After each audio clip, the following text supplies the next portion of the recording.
You join us with Andy Green, the world land speed record holder. Still the only man to break the sound barrier on land. 763 miles an hour in thrust SSC back in 1997. Well, Andy's back, and he's going to attempt a hydrogen land speed record in JCB Hydromax, powered by 2 digger engines. Amazingly, Hydromax needs a push start to 60 miles an hour to engage first gear. That's why I'm here, sat in a Defender with a front row seat, watching test runs at RAF Wittering.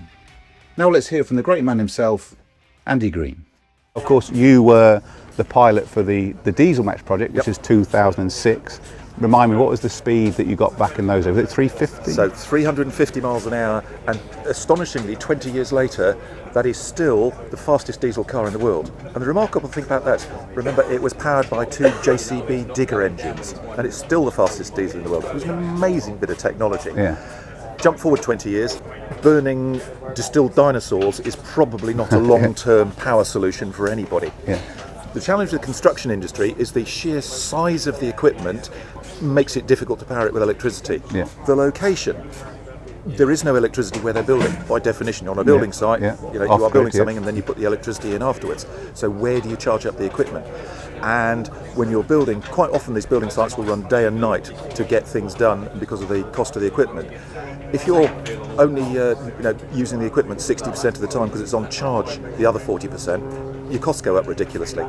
So a quick, carbon-free way of refueling and powering your vehicles is what JCB was looking for. Yeah.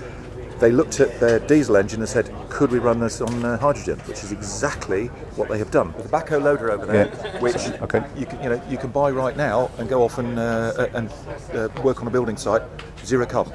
Drives the same capability. Exactly. It takes a couple of seconds longer to start up, simply because of the way the hydrogen system works, because of the safety checks. Hydrogen is a more excitable gas than diesel. JCB has spent a long time making sure that is absolutely safely managed, and I've checked into the detail of that because strapping myself into a race car with 2 of their hydrogen engines in, clearly the safety is the big part of it. So we've got 2 JCB hydrogen backhoe loader engines on their side, is that right? Yeah, exactly so. They've taken, and these are literally blocks straight off the JCB production line.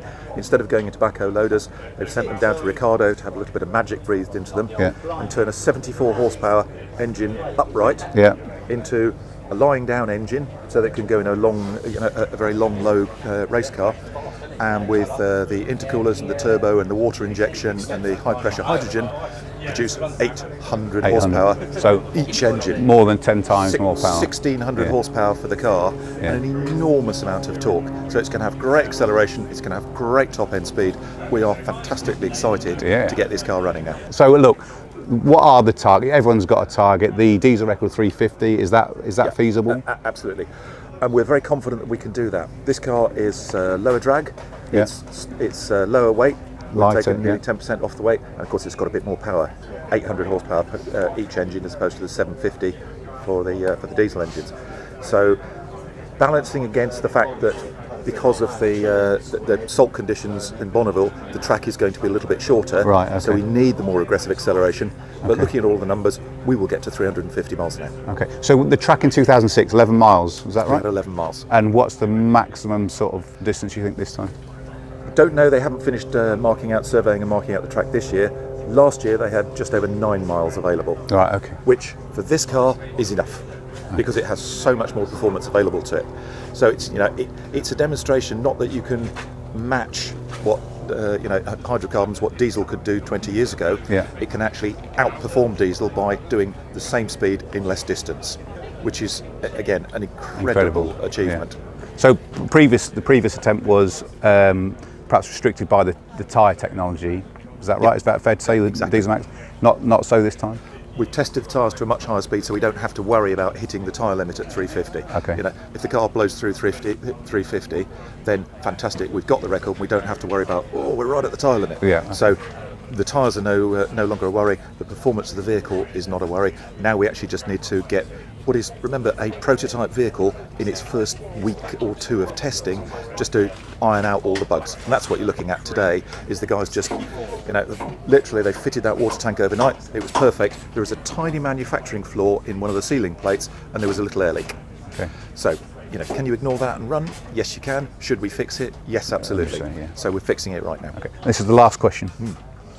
Is this the last dance? Is this the last Andy Green speed attempt? I cannot imagine something more exciting than a zero carbon 1600 horsepower hydrogen car, which gives us a chance not only to showcase how good JCB and Ricardo and Extract and ProDrive as world leaders in their fields are, but it also gives us a chance to showcase great British engineering on a global stage, and to promote what looks like the future of the internal combustion engine with zero emissions hydrogen. Nothing's going to be better than this, so I think this will be my last one. This is the last one.